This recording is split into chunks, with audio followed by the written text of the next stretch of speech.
Hello everyone, my name is Mansi I am from Satara and I am from College Karnoil Patil College of Engineering Satara.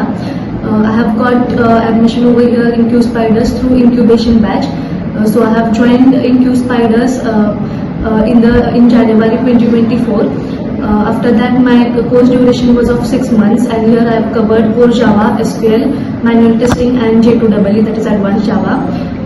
So my experience at Qspiders was very good. Talking about all the staff, they were very supportive and cooperative. Firstly, I would like to share my journey. Firstly, in my college, there were many placements, but unfortunately, I couldn't able to crack it. In the meanwhile, I got admission in Qspiders through incubation. Once I joined Qspiders, my technical skills and overall entire knowledge my improved. यहाँ पे सब teachers बहुत अच्छे से पढ़ाते हैं, technical skills में बहुत इम्प्रूव हो जाता है. ओवरऑल जो भी कुछ सपोर्ट चाहिए, कुछ गाइडेंस चाहिए, सब मोटिवेट करते हैं. और कॉलेज में मेरा पहले तो प्लेसमेंट नहीं हुआ था, तब मैं बहुत डिमोटिवेटेड थी.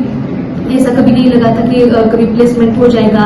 ऐसा लगता था कि कहीं ना कहीं हम कम पढ़ रहे हैं. पर यहाँ आके सब चैलेंजेस पे ओवरकम किया. कहा क्या प्रॉब्लम्स थे मुझ में, समझ में आया किस पे ज़्यादा वर्क करना चाहिए. जैसे कि एप्टीट्यूड मेरा वीक था, उस पर मैंने वर्क किया. फिर टेक्निकल स्किल्स तो यहाँ सब टीचर्स की वजह से बहुत इम्प्रूव हो गया. और मेरा ओवरऑल भी एक्सपीरियंस बहुत अच्छा था, बहुत सपोर्टिव थे सब. आई वुड लाइक टू से कि this is one of the best IT training institute. जो भी अगर किसी को ज्वाइन करना है, they should definitely come over here and join this institute. Thank you.